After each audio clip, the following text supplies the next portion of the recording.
Sejam bem-vindos ao canal EBD Impactante, um canal onde você encontra subsídios para preparar e ministrar a sua aula de escola bíblica dominical. Se você está buscando subsídios, este é o lugar certo. Nós sabemos que existem inúmeros canais, principalmente de irmãos e irmãs que comentam as lições da CPAD classe adulto. E nós sabemos que cada um tem as suas preferências. E eu quero lhe fazer um pedido. Se você tem gostado do nosso trabalho, se você gosta da maneira como nós ensinamos, não se esqueça de se inscrever no canal. Faça isso agora, porque é bem provável que depois você vai esquecer. Se inscreva, curta, comente, compartilhe, deixe as suas dúvidas, as suas sugestões, para que nós possamos crescer juntos na graça e no conhecimento. Não se esqueça, as lições bíblicas comentadas por mim no canal da EBD Impactante sempre são disponibilizadas às segundas-feiras, às 20 horas, no horário de Brasília. Então, sem mais delongas, vamos para a nossa aula. Hoje nós estudaremos a lição de número 4, que tem como título Uma Igreja Cheia do Espírito Santo. Nós estamos estudando no terceiro trimestre a igreja em Jerusalém, é o tema da nossa revista, e este assunto é de extrema importância. Já falamos sobre isso. O texto áureo desta lição se encontra no livro de Atos, capítulo 4, versículo 31, que nos diz: E, tendo orado, moveu-se o lugar em que estavam reunidos, e todos foram cheios do Espírito Santo e anunciavam com ousadia a palavra de Deus. A verdade prática nos diz que uma igreja cheia do Espírito Santo suporta aflições, ora com poder e ousadia no testemunho cristão. A leitura bíblica em classe se encontra no livro de Atos, capítulo 4, dos versículos 24 a 31, e nos diz assim: E, ouvindo eles isto, unânimes levantaram a voz a Deus e disseram: Senhor, Tu és o Deus que fizeste o céu e a terra e o mar e tudo o que neles há. Disseste pela boca de Davi teu servo: Porque bramaram os gentios e os povos pensaram coisas vãs? Levantaram-se os reis da terra e os príncipes se ajuntaram a uma contra o Senhor e contra o seu ungido. Porque verdadeiramente contra o teu santo Filho Jesus, que tu ungistes, se ajuntaram não só Herodes, mas Pôncio Pilatos, com os gentios e o povo de Israel, para fazerem tudo o que a tua mão e o teu conselho tinham anteriormente determinado se havia de fazer. Agora, pois, ó Senhor, olha para as suas ameaças e concede aos teus servos que falem com toda a ousadia a tua palavra, enquanto estendes a tua mão para curar e para que se façam sinais e prodígios pelo nome de teu santo Filho Jesus. E, tendo orado, moveu-se o lugar em que estavam reunidos e todos foram cheios do Espírito Santo e anunciavam com ousadia a palavra de Deus. Senhor, eu te peço em nome de Jesus que este canal seja uma bênção para cada uma das pessoas que nos assistirão e que ele seja uma bênção na vida dos alunos, em nome de Jesus. Amém. Vamos reforçar o conceito de leitura bíblica em classe. Nós somos professores de Bíblia e todo professor de Bíblia precisa falar de Bíblia. Se nós, como professor de escola dominical, não falamos a respeito da Bíblia, não citamos os textos e não lemos os textos, alguma coisa está errada. E a gente precisa consertar isso. Nós temos professores que são exímios comunicadores, têm grande experiência, tem graça de Deus, tem didática favorável para o ensino. Porém, não lê os textos bíblicos em sala de aula. E ele só cita. Eu vou abrir o primeiro parênteses nessa aula. Eu tenho 25 anos de experiência na escola bíblica dominical. No começo, eu achava que os alunos leriam os textos em casa, mas eles não leem. Muitos alunos vão para a aula sem nem ter olhado a revista durante toda a semana. E aí você já prestou atenção que muitos deles, enquanto você está falando, ele está lendo a revista? Então, você precisa ler os textos bíblicos em sala de aula. Então, nós vamos começar. Os objetivos da lição desta semana, primeiro, é identificar as características de uma igreja cheia do Espírito Santo, destacando sua perseverança em meio às provações. Segundo, analisar a importância da oração com poder na vida da igreja. E terceiro, demonstrar como a ousadia espiritual fortalece a pregação do Evangelho. Então, como nós sempre fazemos, nós vamos voltar um pouco no texto, entender o contexto. Nós vamos ver que o capítulo 4 ele está intimamente ligado ao capítulo 3, porque ele é uma continuação do que aconteceu no capítulo 3. Nós já falamos sobre isso na lição passada, e a lição passada falou sobre a igreja fiel à pregação das Escrituras Sagradas, e naquele momento, enquanto Pedro e João estavam se dirigindo ao templo, eles param em uma das portas, ali havia um mendigo, e o mendigo queria dinheiro, mas ele recebeu algo muito mais valoroso que isso, que foi a cura para a sua doença. E o que acontece? No finalzinho do capítulo 3, a história ela é cortada. Por quê? Lucas, o escritor do livro de Atos, ele continuaria mais à frente. E outro parêntese para nós entendermos uma questão.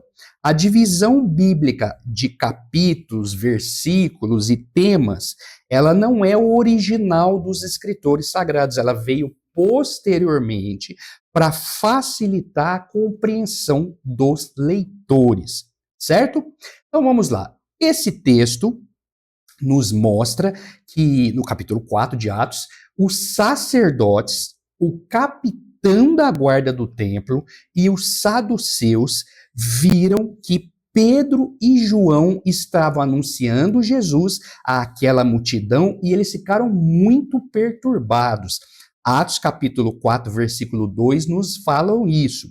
E isso aconteceu, esse é um ponto importante a respeito dessa lição, porque os saduceus, diferentemente dos fariseus, eles não acreditavam na ressurreição dos mortos, não acreditavam em anjos e também não acreditavam em espíritos. Então, quando o texto diz que eles ficaram incomodados com a pregação de Pedro e João, eles estavam incomodados com aquilo que eles estavam ensinando a respeito de ressurreição dos mortos. Então, o que aconteceu? Pedro e João foram presos pelos saduceus, o sacerdote e o guarda do templo. E, voltando um pouquinho, a situação era tão grave que eles chamaram o guarda do templo. Este homem, conhecido como guarda do templo, ele era o chefe de toda a segurança de tudo aquilo que estava relacionado ao templo. Então, isso é uma coisa bem marcante. Olha que coisa interessante. Aqueles homens fizeram uma pergunta crucial para o desenvolvimento da história.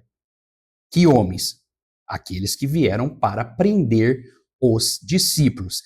Atos capítulo 4, versículo 7 nos diz: com que poder vocês estão pregando desta forma? Com que poder vocês fizeram essa oração? E a resposta deles foi clara. E culminou em um dos textos mais marcantes e fascinantes do livro de Atos, que é Atos capítulo 4, versículo 12.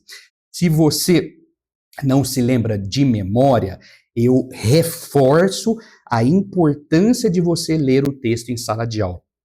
Atos capítulo 4, versículo 12, nos diz: em nenhum outro nome há salvação, porque não há nenhum outro nome dado entre os homens pelo qual importa que sejamos salvos. Que nome é esse? O nome de Jesus Cristo. Então aqueles homens fizeram uma pergunta para os apóstolos: em que poder, com que poder, em nome de quem vocês estão falando? E eles responderam prontamente.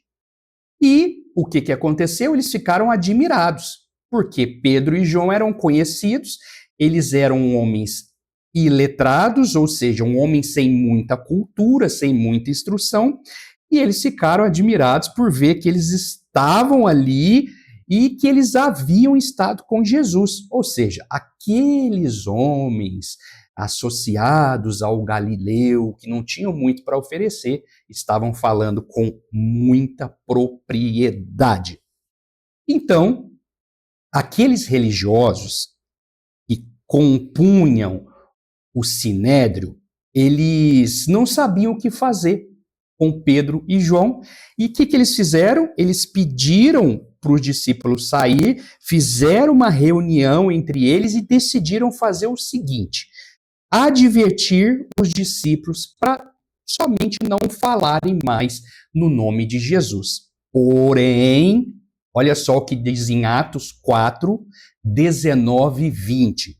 Pedro e João, porém, responderam: julguem os senhores mesmos se é justo aos olhos de Deus obedecer aos senhores em vez de obedecer a ele, pois não podemos deixar de falar do que temos visto e ouvimos. Então, continuando, depois dessa declaração, os doutores da lei voltaram a ameaçar os discípulos e deixaram eles ir. E é nesse cenário, tá vendo? A gente fez uma introdução um pouco mais longa, mas a introdução, ela faz com que o seu aluno se conecte ao que você vai ensinar. É por isso que você precisa, na maioria das lições, voltar um pouco no contexto, para que o aluno se situe onde é que está aquele texto de leitura bíblica em classe, tão importante para o desenvolvimento da lição. Então, é nesse cenário de perseguição e proibição por parte dos judeus e de firmeza e coragem por parte dos discípulos que a lição dessa semana se desenrola. Nós vamos para o tópico 1, que tem como título Uma Igreja Perseverante. O que é a palavra? O que significa? De onde vem a palavra perseverante? Essa palavra vem do latim perseverantes, que é um particípio presente de perseverare, que significa persistir firmemente, continuar com constância, com início, desenvolvimento e conclusão. A palavra perseverante ou perseverar, ela é composta por per, que é um prefixo que significa muito ou intensamente, associado a severos, que é grave, sério ou rígido. E essa palavra transmite a ideia central de alguém que é inabalável, que mantém a firmeza e constância ao perseguir algo, mesmo diante de dificuldades ou obstáculos. Por que eu gosto de usar a etimologia das palavras, ou seja, de onde ela veio, a origem das palavras? Porque ela facilita a compreensão do aluno. Às vezes, dependendo do tipo de aluno que você tem, muitas palavras bíblicas são complexas para eles. E aí, eu vou abrir outro parênteses nessa aula para dizer com você que você precisa falar a linguagem dos seus alunos e não falar achando que eles vão entender. Porque em um processo de comunicação, existe o emissor, a mensagem e o receptor. E o que você fala, gesticula, desenha, não é tão importante, porque o que é mais importante é como a pessoa que é o receptor, ou as pessoas que são os receptores, vão entender o que você está falando. Então, irmãos, isso é de extrema importância para o nosso desenvolver em sala de aula. Você precisa se comunicar de uma maneira que o seu aluno lhe compreenda. Então, vamos continuar. A palavra perseverante, ela dá a ideia de persistência intensa e contínua, dá a ideia de qualidade, de firmeza e seriedade, também nos dá a ideia de habitualidade e constância. Começa, continua, até que termine, e também nos fala a respeito da resistência frente a provações. E o que a lição está falando para nós nesta oportunidade? Os discípulos, diante de provações, precisavam ser perseverantes. Olha que coisa interessante. Na tradição bíblica e também no uso filosófico romano, perseverança implica capacidade de manter-se firme mesmo perante dificuldades, sofrimentos ou tentações, indicando paciência e lealdade à fé ou a ideais. Vocês já ouviram falar na palavra resiliência? A palavra resiliência é um termo que as pessoas acham que é moderno, mas não é, que as pessoas conceituam de forma errada. Então, hoje, nós vamos associar resiliência com perseverança e entender como é que isso pode ajudar a compreensão dos alunos. Olha só. A palavra resiliência tem origem etimológica, no latim resiliens, que significa literalmente saltar para trás, recuar ou ricochetear. Essa palavra é formada pelo prefixo re, para trás, de volta, e também pelo verbo salire, que significa pular ou saltar. No sentido original, a palavra resiliência denota capacidade de algo, ela é primeiramente voltada para objetos, mas no conceito moderno foi trabalhada para ser associada aos seres humanos. E ela denota capacidade de algo ou de alguém de voltar à sua forma ou estado anterior após ter sido submetida a uma deformação, choque, pressão, tanto no contexto físico, elasticidade dos materiais, quanto em sentido figurado, como a habilidade humana de se adaptar, recuperar e superar adversidades. Portanto, resiliência, a palavra resiliência, carrega a ideia de retornar, saltando para um ponto inicial após o impacto, o que fundamenta seu uso moderno para descrever resistência e adaptabilidade. Olha essa tabela de comparação. Aqui nós temos perseverança do lado esquerdo e nós temos resiliência do lado direito. Já estudamos os conceitos. O foco da perseverança é a continuidade da ação, o foco da resiliência é a superação e reequilíbrio emocional interno. Em termos de relação temporal, a perseverança é um processo contínuo, de longo prazo. Já a resiliência é uma reação após uma crise ou uma dificuldade. Como é que essas palavras agem, ou atuam, ou trabalham junto? Perseverança sustenta o caminho, resiliência cuida da recuperação para continuar no caminho. Eu quero que vocês prestem atenção neste vídeo. Esse é um vídeo criado pela inteligência artificial. A inteligência artificial é uma ferramenta fantástica para nós prepararmos uma aula de escola bíblica dominical. Existem inúmeras razões para você utilizá-la e algumas razões para você se adaptar a ela. Não existe nenhuma razão para você não usar. E falando em inteligência artificial, eu vou deixar na descrição desse vídeo e você precisa ser rápido para aproveitar essa oportunidade. Eu vou ministrar um curso no dia 9 de agosto, vai cair num sábado. O curso vai ser 100% online, das 9 às 17. Aí nós teremos 1 hora para o almoço. O que eu vou ensinar nesse curso do dia 9? O tema é como utilizar a inteligência artificial para preparar uma aula de escola bíblica dominical impactante. Você não pode perder. Vai ser uma turma reduzida. Eu abri para somente 20 alunos. Então, eu vou deixar todos os dados, vou deixar o QR Code para você se inscrever.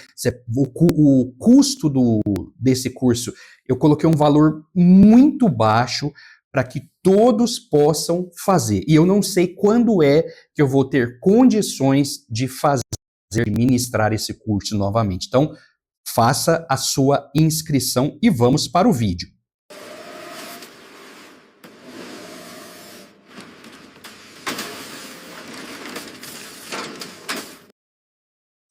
Esse vídeo, ele fala sobre a resiliência. Então, um objeto, ele é massacrado, né? O vídeo não massacra ele, porque é um objeto resistente e resiliente. Ele sofre a pressão, ele se abala, mas ele volta ao estado original. E quando a gente fala em uma igreja perseverante, a gente tem que falar em perseverança e também resiliência. Olha que coisa interessante. Os discípulos de Jesus haviam vivenciado, experimentado, vivido muitas situações difíceis com Jesus, e essas situações culminaram em sua morte. Porém, agora eles estavam sem Jesus e as perseguições haviam se tornado muito mais marcantes. Aquele Pedro que nós conhecemos de negar Jesus, Jesus falou que ele negaria antes que o galo cantasse, e Pedro negou a Jesus 3 vezes. Aquele homem, quando o Espírito Santo desceu sobre os discípulos em Atos capítulo 2, aquele homem se tornou um grande homem de Deus, cheio do Espírito Santo e pronto para permanecer fiel a Cristo. Vocês se lembram que Pedro dizia: eu vou para o Senhor, eu vou com o Senhor para onde for necessário, eu vou morrer pelo Senhor, e Jesus sempre o tratou com firmeza, mostrando para ele que ele não iria fazer aquilo, que o diabo havia pedido para se ir andar e com a vida dele, e por aí vai. Eu vou abrir um parênteses, outro parênteses. As minhas aulas são cheias de parênteses. Por quê? Os assuntos precisam ser conectados. E quando surge um insight, uma lembrança, um ponto para conectar, é a hora de nós abrirmos um parênteses. Você também pode usar isso em sala de aula. Assim como eu aprendi com alguém, você está aprendendo comigo. Aquele homem sozinho, ele não conseguiria manter-se firme e perseverante. Mas aquele homem, com o Espírito Santo habitando dentro da vida dele e dando a ele o poder que ressuscitou a Jesus, aquele homem e eu, como ser humano, e você, como ser humano, podemos, independentemente das situações adversas, nos mantermos fiéis a Jesus. Vamos abrir um outro parênteses nessa aula. Existem muitas pessoas que não possuem conhecimento bíblico, que insistem em afirmar que o batismo no Espírito Santo tem como propósito principal falar em línguas estranhas. Porém, o texto de Atos 1:8 deixa claro, escancarado, que o propósito principal era o evangelismo, mas recebereis poder ao descer sobre vós o Espírito Santo e ser-me-eis testemunhas. Sem o Espírito Santo, irmãos, os discípulos de Jesus não teriam condição de perseverar diante de todas aquelas perseguições. Assim como eu e você também não temos. E eu quero fazer uma pergunta a vocês, como professores de escola bíblica dominical, como professores de Bíblia. Qual é a relação bíblica entre sofrimento e perseverança? Você já pensou sobre isso? Existem textos que mostram claramente que existe uma conexão entre sofrimento e perseverança no tocante aos cristãos. Por quê? Porque o cristianismo, ele vai de encontro a tudo o que faz sentido para uma sociedade que é governada pelo diabo. 1 João, capítulo 5, versículo 19, nos diz que, o texto diz, sabemos que somos de Deus e que o mundo jaz no maligno. Em outra tradução, e que o mundo está morto no maligno. Quando nós usamos esse termo vai de encontro, para você gravar e nunca mais esquecer, é como se você estivesse em uma estrada e dois caminhões estão indo de encontro um ao outro, de encontro, um contra o outro. Quando nós usamos a expressão, o termo ao encontro, você vai lembrar na estrada de um caminhão andando atrás de outro, ele está indo ao encontro. Os dois na mesma direção, vindo, vai de encontro, é contra, vai ao encontro, é junto. Então, tudo que vem de Deus, o cristianismo, ele vai de encontro a tudo aquilo que é facilitado pelo mundo. Porque o mundo é governado pelo diabo. A Bíblia deixa isso muito claro. O apóstolo Paulo nos mostra que o príncipe deste século cegou o entendimento das pessoas para que essas pessoas que são chamadas de incrédulas não compreendam o evangelho e aí se convertam. 2 Coríntios 4:4.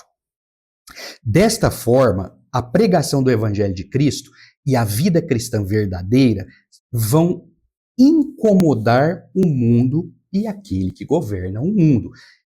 Sendo assim, nós precisamos entender que Jesus falou sobre isso. Jesus disse em João 16:33, tenho-vos dito isso para que em mim tenhais paz. No mundo tereis aflição, vírgula, mas tende bom ânimo, eu venci o mundo. Jesus deixou isso claro. O apóstolo Pedro, ele fala claramente sobre esse assunto na sua primeira carta, capítulo 4, dos versículos 12 a 16. Depois você vai ler em casa. Essa referência eu não vou ler aqui. E o apóstolo Paulo também falou sobre isso em Romanos 12:12, quando ele fala sede pacientes na tribulação, alegrai-vos na esperança, sede pacientes na tribulação e perseverai em oração. E aí, quando nós associamos todos esses textos, nós vamos observar que todos nós, cristãos ou não, vamos sofrer de alguma forma e de intensidades diferentes. Mas todos temos que continuar firmes no Senhor, assim como os discípulos fizeram. E vamos abrir outro parênteses. O sofrimento, ele é parte da vida do ser humano, independentemente se o ser humano é cristão ou não. Jesus disse claramente, fazendo menção de um texto que Salomão havia dito, que o sol nasce igualmente para todos. O justo colhe os benefícios do sol, o ímpio também. O justo se alegra com os benefícios do sol, o ímpio também. Tudo sucede igualmente a todos. A grande questão é que se nós passarmos por situações adversas, nós temos o Consolador que está em nós e trabalhando por nós. Você se lembra do texto marcante de Atos 16, que fala sobre a história de Paulo e Silas na prisão? Olha só que coisa interessante, que texto interessante. A Bíblia nos diz assim: e, havendo-lhes dado muitos açoites, os lançaram na prisão, mandando ao carcereiro que os guardasse com segurança, o qual, tendo recebido tal ordem, os lançou no cárcere interior e lhes segurou os pés no tronco. Perto da meia-noite, Paulo e Silas oravam e cantavam hinos a Deus, e os outros presos os escutavam. E, de repente, sobreveio um tão grande terremoto que os alicerces do cárcere se moveram, e logo se abriram todas as portas e foram soltas as prisões de todos. Atos 16, 23 a 26, Almeida, revista e corrigida. Paulo e Silas estavam pregando o evangelho, foram presos, receberam açoites, sofreram. E o que eles cantando? Existe um ditado por aí que fala que quem canta os males espanta. Para o cristão é diferente. Quando nós cantamos diante da tribulação, nós estamos dizendo com a nossa própria palavra e vida que nós confiamos em Deus, ainda que nós estejamos em sofrimento. Daqui a pouco a gente vai trazer um texto muito impactante sobre isso. Sendo assim, irmãos, as experiências demonstradas no livro de Atos nos mostram que os discípulos aprenderam e foram impulsionados pelo Espírito Santo a permanecerem firmes em Jesus, deixando claro que eram fiéis ao Cristo. Olha mais um parênteses. Responde essa pergunta para mim. Por que algumas pessoas não resistem às provações? Nós estamos falando de cristãos. Por que alguns cristãos têm muita dificuldade em resistir, em permanecer forte, firme, inabalável, a ser resiliente? Lembra? Apanha, sofre, levanta. Por que isso acontece com muitos cristãos? Você já parou para pensar sobre isso? Existem muitos testemunhos e a gente sempre vai ter oportunidade de ouvir as pessoas contarem os seus próprios testemunhos, mas a verdade é que muitos não resistem porque eles não estão firmes na rocha. Lembra das lições passadas? O que é a rocha? É Jesus, é o sustento, é a base da igreja. Se alguém sofre prejuízos, intemperanças, tempestades na vida e sucumbe, é porque não estava firme na rocha. Olha o que Jesus disse em Mateus 7, 24 a 27. Nós vamos ler na Almeida Revista Corrigida.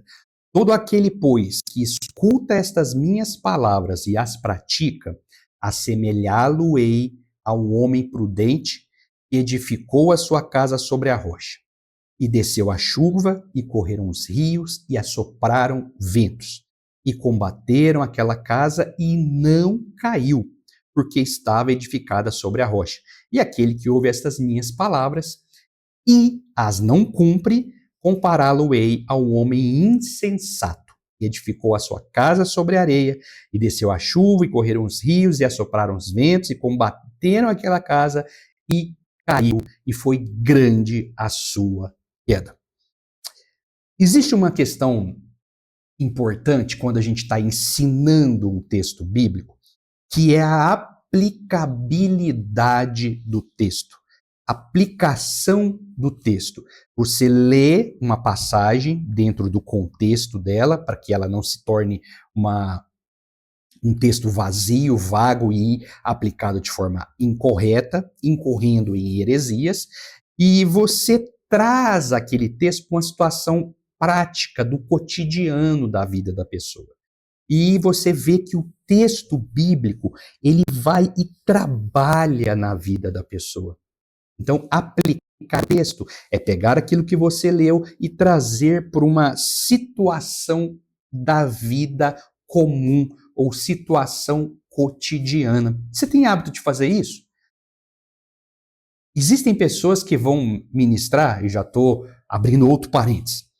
As pessoas vão ministrar e elas leem um texto, aí depois elas vão para a Lua, para Marte, Plutão, Júpiter, Saturno, Urano, Netuno, depois ele volta para o texto, aí acabou o tempo da pregação, ele não falou nada sobre o texto.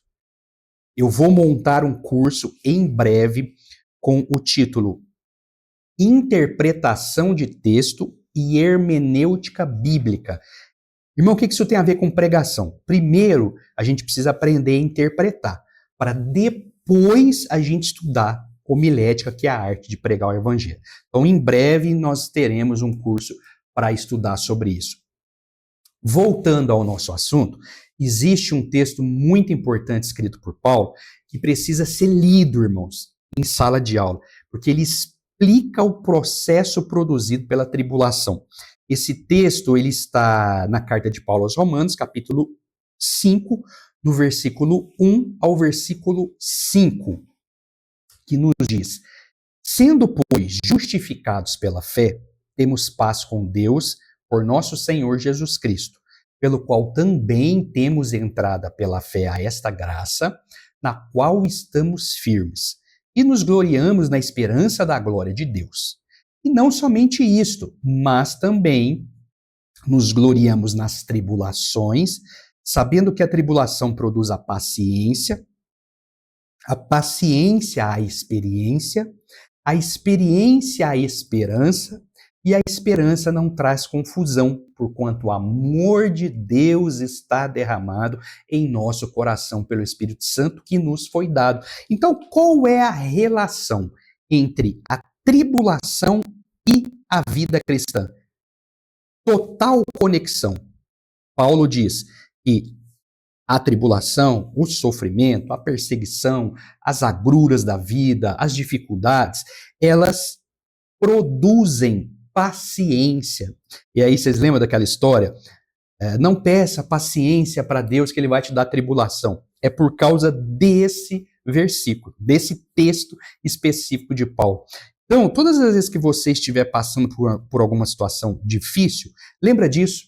Essa situação, se você se manter firme, se você se abastecer, se você ler os textos bíblicos, orar, cantar, jejuar, essa tribulação vai produzir em você paciência, a paciência vai produzir experiência para você poder testemunhar, a experiência vai produzir esperança porque o amor de Deus está derramado em nosso coração, pelo Espírito Santo que nos foi dado. Nós vamos para o tópico 2, uma igreja que ora com poder. Quando eu estava estudando essa lição, eu falei, gente, parece que o comentarista ele usou um termo incorreto. Uma igreja que ora com poder, fica bem estranho, bem distonado essa frase. Mas aí, depois que eu fui lendo os subtópicos, eu entendi o que ele estava falando. O que o comentarista quis dizer, traduzindo de outra forma? E ficaria melhor se ele tivesse escrito dessa forma, minha opinião. Uma igreja que ora com propósitos na unidade de Cristo e com base na palavra é aquilo que ele quis dizer, né? Uma igreja que ora com poder. Como assim? Esse é um termo do pentecostalismo, na verdade é do pentecostalismiqueis, né? Aquela linguagem pentecostal. Mas vamos lá. De forma simples e prática, a palavra oração significa conversa com Deus. Está pacificado, todo mundo sabe disso, até o cristão mais novo na fé, ele sabe que orar, ou rezar para alguns que estão começando a frequentar as igrejas protestantes, cristãs protestantes, ele sabe que oração é conversar com Deus. Olha só, a palavra oração no hebraico, ela é tefilá. Essa palavra deriva da raiz verbal palau. Olha que coisa marcante. Você pode usar isso nas suas pregações. Que significa julgar, avaliar ou interceder. Portanto, irmãos, a oração em hebraico, ela carrega duas questões. Ela carrega a ideia de um diálogo com Deus, mas também de um autoexame e uma autocrítica e uma avaliação da nossa conduta diante dele. É como se nós estivéssemos sempre, quando nós fôssemos, Senhor, aqui é o seu filho Leonardo. Eu estou me apresentando ao Senhor, sabendo das minhas dificuldades, sabendo das minhas limitações. Eu sei que o Senhor é o Deus Todo-Poderoso, Criador dos céus e da terra. Ouve o teu servo, em nome de Jesus. Vocês estão vendo? A palavra oração, lá no hebraico, ela tem essa dupla sintonia, esse duplo sentido. E isso é bem interessante. A igreja, ela é composta por vários membros. Sendo assim, a oração é a comunicação entre os membros da igreja e o Senhor da igreja, que é o Deus Todo-Poderoso, na pessoa de Jesus. E existem vários tipos de oração descritos na Bíblia, e todos estão relacionados à comunicação, à conversa entre os seres humanos e Deus. Eu vou passar isso rápido, eu trouxe para você entender e para você ter base, suporte de conhecimento para uma aula em que você tenha mais tempo. Então, não adianta nada eu vir aqui nessa videoaula, nessa pré-aula, e trazer para você o básico do básico, que é aquilo que você já sabe, né? Quem assiste uma videoaula, ele tem o propósito de aprender algo mais, algo que não está na revista, algo que ainda ele não ouviu. Então é por isso que a gente tem esse tipo de situação de gravar uma videoaula. Eu quero aproveitar, pedir para você, se você ainda não fez nessa aula, clica lá no botãozinho de joia, curte o vídeo, inscreva-se no canal, deixe o seu comentário. Isso é importante, irmãos. Você não tem noção do quanto isso é importante para quem produz conteúdos na internet, principalmente do YouTube. O meu desejo, o meu sonho, o meu planejamento é de que este canal ele alcance milhares de pessoas. É por isso que eu estou investindo. No começo nós tivemos muita dificuldade, e aí a gente investe em cursos, a gente investe em pesquisa, a gente investe em materiais como câmera, microfones, e nós vamos melhorando para fornecer para vocês algo que vale a pena. E eu sou extremamente aberto a críticas e sugestões. Se você falar, irmão, eu não gostei das cores que você está usando. Se isso for uma reclamação que vai aparecer muitas vezes, eu vou trocar. Agora, se for só uma pessoa, não justifica eu trocar. Porque eu uso os conhecimentos didáticos e a minha preferência para montar estas videoaulas. Então vamos lá, voltando. Vários tipos de oração. Louvor, orar a Deus, conversar com Deus para louvá-lo, para agradecê-lo, para fazer uma confissão, para fazer uma intercessão, que é orar em prol de outras pessoas, como se estivesse no lugar dele, petição, súplica e clamor, lamentação e outros tipos de oração. Agora, vamos analisar o texto citado de Atos 4, 24 a 26. Esse é o texto que está na leitura bíblica em classe. Ele vai um pouquinho mais. O texto nos diz, e ouvindo eles unânimes, levantaram a voz a Deus e disseram, Senhor, tu és o que fizeste o céu, a terra, o mar e tudo que neles há. E disseste pela boca de Davi teu servo, porque bramaram as gentes e os povos pensaram coisas vãs, levantaram-se os reis da terra e os príncipes se ajuntaram a uma contra o Senhor e contra o seu ungido. Vamos separar esse texto em pequenas partes. Isso faz parte do processo de interpretação, que a gente vai estudar em um curso posterior, e facilita a compreensão tanto de quem está lendo e interpretando, como de quem está ouvindo e tentando assimilar. Então, primeira parte, Pedro e João, junto com a igreja, versículo 23, um pouquinho antes, começaram a oração. E o que isso nos mostra? Pedro e João eram duas pessoas diferentes que faziam parte de um grupo chamado discípulos de Jesus ou apóstolos de Jesus.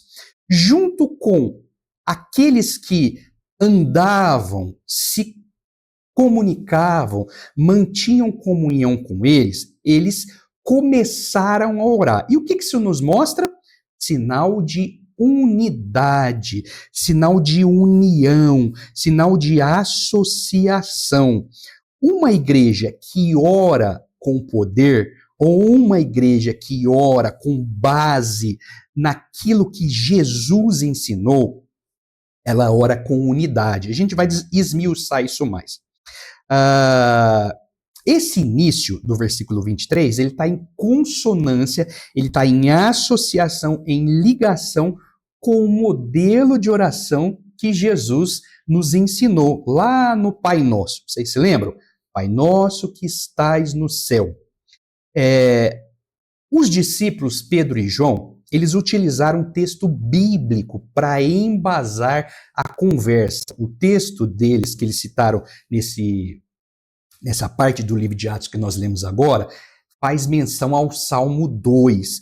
Então, uma igreja que ora com poder, ela ora na unidade, ela ora com propósitos e ela ora com base nos textos bíblicos. Desde a minha carreira, eu fui criado na igreja presbiteriana, desde novinho, mas em 1998, 1999, eu comecei a frequentar a Assembleia de Deus. Lá atrás. E eu me lembro que tinha um obreiro, e esse obreiro era muito gentil, um pastor. E ele começou a ver que eu gostava, que eu era interessado, que eu gostava de ler, que eu gostava de prestar atenção. E ainda que eu fosse um pouco tímido, ele deve ter visto potencial em mim. Ou Deus havia revelado algo para ele. E ele falou: olha, irmão, quando você for orar, ore a Bíblia. Aí eu olhei para ele e falei: o que é isso? Orar a Bíblia? Ele fala: você tem que orar citando textos bíblicos. É como se você estivesse falando para Deus: Deus, lá na sua palavra está escrito assim. Deus, o Senhor falou isso. Então você traz para dentro da sua oração os textos bíblicos como respaldo para aquilo que você está falando. Está vendo tanto que é importante conhecer Bíblia? A sua oração precisa conter textos bíblicos. Vamos continuar. Atos 27 a 30. Porque verdadeiramente contra o teu santo filho Jesus, que tu ungiste, se ajuntaram não só Herodes, mas Pôncio Pilatos, com os gentios e os povos de Israel, para fazerem tudo o que a tua mão e o teu conselho tinham anteriormente determinado que se havia de fazer. Agora, pois, ó Senhor, olha para as suas ameaças e concede aos teus servos que falem com toda a ousadia a tua palavra, enquanto estendes a mão para curar e para que se façam sinais e prodígios pelo nome do teu santo Filho Jesus. Se a gente aprende a interpretar as partes que compõem um texto, usando a história toda, ou seja, o contexto, você nunca mais vai ter dificuldade para pregar. Você nunca mais vai ter dificuldade para ensinar. A questão, irmãos, é que as pessoas acham que uma pregação é falar daquilo que ela acha. Pregação, nós estudamos isso na lição passada, é você falar do que está escrito no texto. O que é que as pessoas não entendem? Por que que o segmento pentecostal não compreende? E pregação é falar do texto bíblico. Parece que é difícil, irmão. Às vezes eu vou em um culto e eu falo: meu Deus, o que que é isso? Às vezes a pessoa vai para a igreja para ouvir uma palavra que tem anexo, sentido, que tem início, desenvolvimento. conclusão, chega lá, o irmão começa a gritar e falar coisas sem nexo. A gente precisa melhorar essa questão. E enquanto Deus me der forças e capacitação, eu vou falar sobre esse assunto. E se você concorda comigo, eu espero que sim, aprenda a divulgar esse tipo de situação. Seja um conhecedor da Bíblia e aprenda a falar sobre a Bíblia nas suas mensagens. Então vamos voltar. Versículo 27 e 28 do capítulo 4 de Atos. Apresentação da situação em tom de conversa. O que é oração? Conversar com Deus. O tópico 2 fala uma igreja que ora com poder. Uma igreja que conversa com Deus com base no poder que é dele mesmo. 2, versículos 29 e 30. Apresentação do pedido ou súplica. Continuando. O que nós aprendemos com essa oração? Vamos voltar um pouquinho aqui. Versículo 29 e 30 nos diz assim: agora, pois, ó Senhor, olha para as suas ameaças e concede os teus servos que falem com toda a ousadia a tua palavra, enquanto estendes a mão para curar e para que se façam sinais e prodígios pelo nome do teu santo Filho Jesus. Primeira parte do texto fala sobre uma apresentação da situação, uma conversa com Deus, dizendo para Deus: Senhor, está acontecendo isso. Segundo, uma oração rápida, curta e direta. Apresentação do pedido ou súplica. Deus, diante disso, faz isso. Fica mais fácil assim? Eu espero que você consiga ter essa visão. Se você concorda comigo, deixa lá um comentário no vídeo, é importante. O que a gente aprende com essa oração? Que oração, irmão? A oração descrita no capítulo 4 de Atos. Primeiro, as orações devem ter propósitos bem específicos, pois estamos conversando com quem pode resolver qualquer situação, qualquer uma. Deus, através de Jesus, pode resolver tudo o que existe de situação na face dessa terra ou de qualquer outro lugar.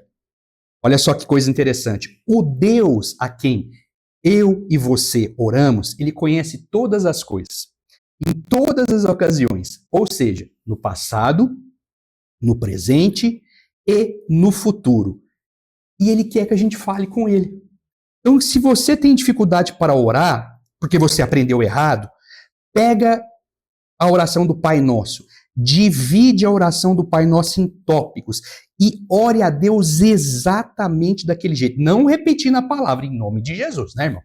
Não repetindo as palavras, mas começando com uma exaltação. Pai Nosso que está aí no céu, santificado seja o teu nome. Senhor, tu és grande, poderoso, Criador dos céus e da terra. E aí eu lembro daqueles irmãos que começam a se desenvolver para o ministério, eles, Deus todo-poderoso, magnânimo, é uma questão dele, mas verdadeiro, se for de coração, Deus vai ouvir, né? O problema é que as pessoas querem florear as orações, e aí a coisa começa a ficar complicado.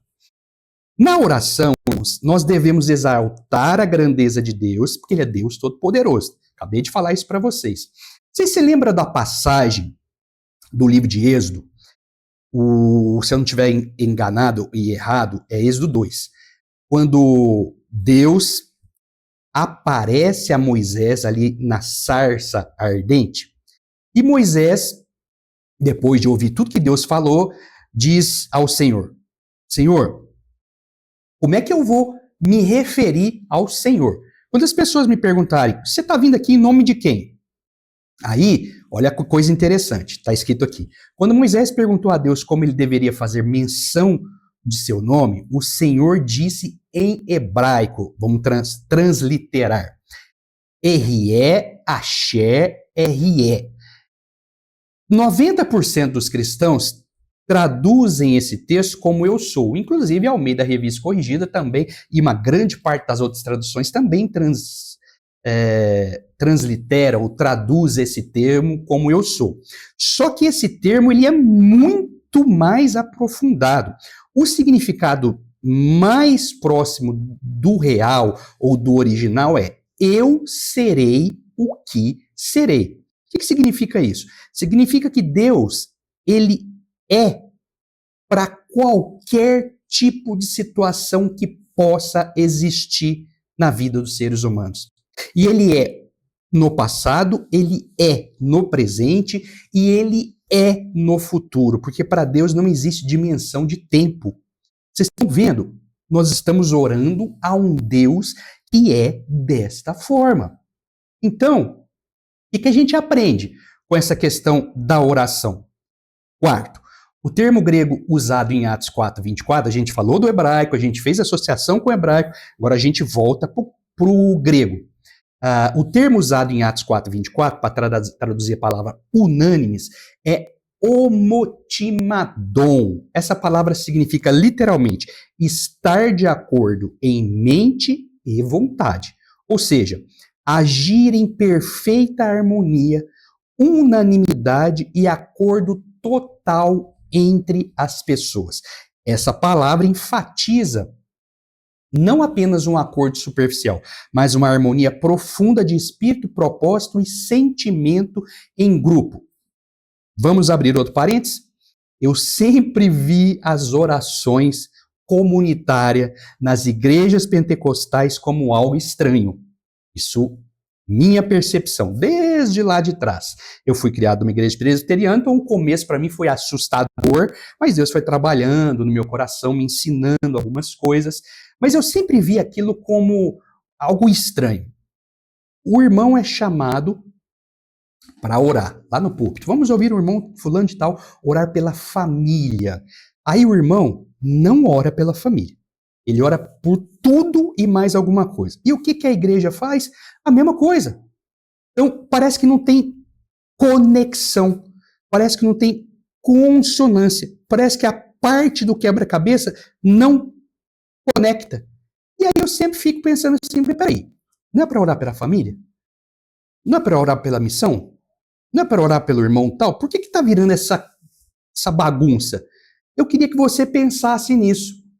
E se eu plantei isso na sua mente, no seu coração, comece a investigar, comece a analisar, comece a ler os textos dentro de um contexto, para de pegar texto isolado da Bíblia e criar a sua teoria, você vai entender que faz total sentido o que eu estou falando.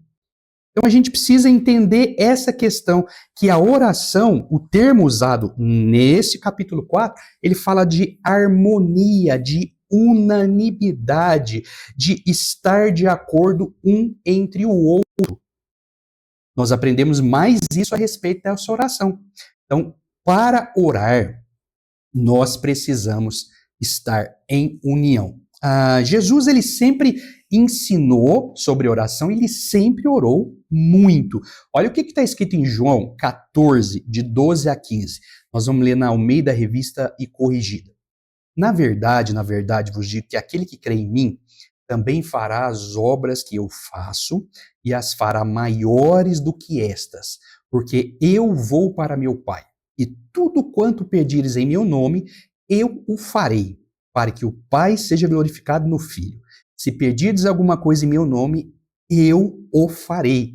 Se me amardes, guardareis os meus mandamentos. E aí, me responde essa pergunta. Faça essa pergunta em sala de aula. Por que muitas orações não são respondidas? Você já parou para pensar nisso? Você já teve orações que não são respondidas?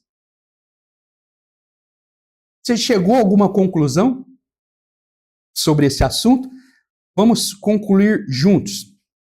Para concluir, a gente pega esse texto de João 14.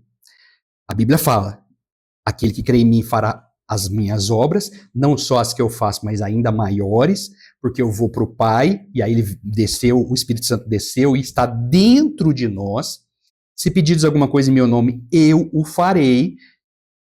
O versículo termina: se me amardes, guardarei os meus mandamentos. E lá em João 15, 17, está o segredo da conexão. Isso é chamado, irmão, de inferência. É você associar textos diferentes que falam sobre os assuntos que são próximos e associá-los para chegar a uma conclusão. Olha só o texto. Se vós estiverdes em mim e as minhas palavras estiverem em vós, pedireis tudo o que quiserdes e vos será feito. Por que algumas orações não são respondidas? Porque as pessoas não pedem em nome de Jesus, não no sentido de falar, né? Em nome de Jesus, mas porque o nome de Jesus não é aquilo que vai à frente. E aquela pessoa que está falando, ela provavelmente não está em Jesus. E as palavras de Jesus não estão nele. Traduzindo para ficar esmiuçado, é mais ou menos assim.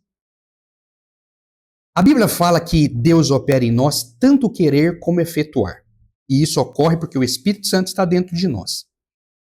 Quando nós estamos em Deus, em Cristo, sendo guiados pelo Espírito Santo, aquilo que nós desejamos está em conexão com aquilo que Deus deseja. Então, quando nós oramos, nós estamos orando para que Deus faça a vontade dele. Se a nossa vontade está conectada com a vontade de Deus, a oração é respondida. Pesado, né? Forte, né? Mas é isso, irmãos. É isso que nós precisamos. Compreender o que o texto bíblico nos diz. Vamos para o tópico 3? Já estamos caminhando para o final. Se você ficou até agora, é porque você está gostando. Então, curta se você ainda não fez. Se inscreva no canal. Não quero ser chato, mas isso é importante. Comenta e compartilhe. Eu tenho uma meta de chegar a 500 inscritos no final do mês de agosto. E eu sei que isso é fácil para você. É só você se inscrever e nos ajudar na divulgação. Amém? Vamos lá. Uma igreja ousada no testemunho. Vamos mais uma vez voltar para o texto. Escola Bíblica Dominical. É uma escola que ensina Bíblia aos domingos, ensina a Bíblia para as suas classes. O texto de Atos 4, 29 a 31, ele nos traz algumas informações a respeito da ousadia que os discípulos de Jesus possuíam e o que eles fizeram para obter essa ousadia. Atos 4, 29. Agora, pois, ó Senhor, olha para as suas ameaças e concede aos teus servos que falem com toda a ousadia a tua palavra. O termo grego traduzido como ousadia, em Atos 4, 29, é parresia. Essa palavra tem um significado bem interessante. Ela tem um significado de liberdade, franqueza, coragem, intrepidez e confiança na fala, e descreve uma atitude de falar abertamente, sem medo, sem hesitação, especialmente diante de situações difíceis ou ameaças. Os discípulos não eram perseguidos? Eles não corriam risco de morte? Eles não poderiam ser açoitados, como a maioria foi, talvez todos? Mas mesmo assim, o Espírito Santo concedeu a eles ousadia para falar a palavra de Deus. E quando a gente entende o significado da palavra, o termo etimológico, a palavra no original grego, na língua em que foi escrita, a gente fala, poxa, fantástico esse conceito. É isso que o texto está dizendo. Então, irmãos, no contexto de Atos 4, 29, esse contexto onde os discípulos oram para que Deus lhes conceda ousadia para falar a palavra parresia expressa coragem espiritual e confiança para proclamar o evangelho, mesmo em frente à perseguição ou oposição. Nós não sabemos no Brasil o que isso significa, mas existem países que sofrem muito. Existem países em que você não pode sequer andar com o exemplar da Bíblia. Existem países que, se você for pego pela polícia falando a respeito da Bíblia, você vai ser preso. Então, é uma situação completamente diferente da que nós estamos vivendo no Brasil. Porém, naquele tempo dos discípulos, a perseguição era ferrenha. E o que a gente precisa entender? Essa palavra Ousadia é uma confiança destemida que permite vencer o medo e as ameaças para anunciar a mensagem de Deus com liberdade e vigor. Se a gente trouxer para o nosso meio, às vezes você trabalha em uma empresa onde você não tem liberdade para falar de Jesus. E se você falar, você vai ser chamado a atenção. Falar, aqui não é lugar para isso. Então você precisa ter sabedoria para saber como entrar e ousadia para que quando a porta se abrir, você fale de Jesus. O pastor Silas Malafaia, ele conta sempre um testemunho que eu achei fantástico. Depois que eu ouvi, eu falei, gente, eu vou guardar esse poema da minha vida. Ele diz que um crente que trabalhava em uma empresa chegou para ele, pastor, ora por mim, porque o diabo está furioso comigo. E o pastor chegou para ele e falou, mas o que aconteceu, irmão? Ô, pastor, eu fui demitido do meu trabalho, eu sou tão trabalhador, sou tão correto, sou tão honesto. Aí eu disse que o pastor olhou para ele e falou, irmão, mas o que aconteceu? O pastor conhecia um pouco como ele era. O que aconteceu? Ah, irmão, eu fui evangelizar lá no trabalho e a pessoa não queria me dar ouvido. Eu falei, tu precisa converter, filho do diabo, senão você vai para o inferno. E o patrão olhou aqui para mim e falou, ah é? Você é filho de Deus e eu sou filho do diabo. É isso mesmo, eu falei para ele. Eu preguei, pastor, a palavra. Então, aí ele falou para mim assim, então o filho do diabo vai mandar o filho de Deus embora, você está despedido. Então, irmãos, ousadia tem que estar junto com sabedoria, porque senão vira uma baderna. Vamos voltar para a questão focal deste tópico 3. Quem é que proporciona a ousadia? Quem é que proporcionou a ousadia para os discípulos? Foi Deus, Jesus, na pessoa do Espírito Santo. Lembra de Atos 2? O Espírito Santo derramou, foi derramado, Pedro começa a falar, pregar, aquele Pedro complicado se torna um grande homem de Deus, e dali para frente o Espírito Santo, que foi prometido por Jesus, ele incumbe, ele capacita, ele orienta, ele dá essa ousadia para falar, ele dá sabedoria. Por isso que Tiago fala, se alguém tem falta de sabedoria, peça a Deus. Então, irmãos, quem proporciona essa ousadia? O Espírito Santo. O tópico 3 fala sobre isso. Vamos voltar ao texto. Atos 4:30. Vocês estão prestando atenção que nessa aula eu estou fazendo um pouco diferente, se bem que eu sempre uso o texto para explicar, mas eu estou fazendo versículo por versículo para que você compreenda isso e para que você consiga fazer a transferência para o seu aluno. Pega o texto e explica. Não fica contando historinha. O texto está claro. Leia e explique o que o texto está dizendo. Atos 4:30. Enquanto estendes a mão para curar e para que se façam sinais e prodígios pelo nome do teu santo filho Jesus. Os sinais e prodígios foram realizados por Jesus e ele comissionou os discípulos para fazer a mesma coisa. Vocês lembram de Marcos 16, 15, 18? Ide por todo mundo e pregai o evangelho a toda criatura. Quem crer e for batizado será salvo, mas quem não crer será condenado. E estes sinais seguirão aos que crerem. Em meu nome expulsarão demônios, falarão novas línguas, pegarão nas serpentes, e se beberem alguma coisa mortífera, não lhes fará dano algum. E imporão as mãos sobre os enfermos e os curarão. E aí eu lhes pergunto, por que esses sinais estão diminuindo? Você já viu morto ressuscitar? Eu nunca vi. Você já viu paralítico andar? Eu tive a graciosa experiência de ver. Você já viu canceroso, homem ou mulher com câncer ser curado? Já vi. Mas a gente observa que esses sinais parece que estão diminuindo. E o que está acontecendo? A verdade, irmão, é que nós estamos nos enchendo de muita coisa, inclusive da teologia, e estamos esquecendo da simplicidade do evangelho. Atos 4:31 nos diz, e tendo eles orado, moveu-se o lugar em que estavam reunidos, e todos foram cheios do Espírito Santo e anunciavam com ousadia a palavra de Deus. A gente precisa, irmãos, nós precisamos voltar às origens, voltar ao básico, parar de tanta coisa. As pessoas querem fazer tanta coisa e se esquecem do básico, que é Bíblia, leitura bíblica, oração, louvor. A santificação está associada a isso tudo, jejum, meditação no texto. Isso é o que os discípulos faziam. E a gente está fazendo tanta coisa, nós estamos deixando o mais importante para trás.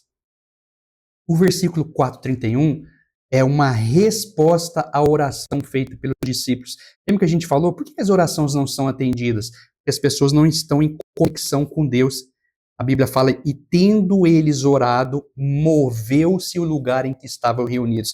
Essa expressão moveu-se o lugar é que a atmosfera foi impactada. O Espírito Santo tomou conta daquelas pessoas. E eles anunciavam com ousadia a palavra de Deus. Uma oração direcionada por Deus, direcionada a Deus, feita em nome de Jesus, no propósito dele, vai ser atendida. E a gente abre um último parênteses. Muitos de nós não damos a devida importância à oração, que deve ser feita antes de todas as nossas atividades. Acordar, dormir, comer, trabalhar, pregar. As pessoas não estão orando mais para ministrar, nem para ensinar. É como se elas estivessem falando, não, eu não tenho tempo para oração, senão não vou ter tempo para aula. Vamos pensar um pouquinho nisso, irmãos? Isso é muito sério. E aí a gente parte para a nossa conclusão, nós vamos voltar, lembrar que a igreja de Jesus foi criada sob o poder do Espírito Santo, debaixo do poder do Espírito Santo, e precisa permanecer sob a autoridade dele. A oração é a melhor ferramenta para que eu e você possamos manter essa chama viva, que chama a chama do Espírito Santo.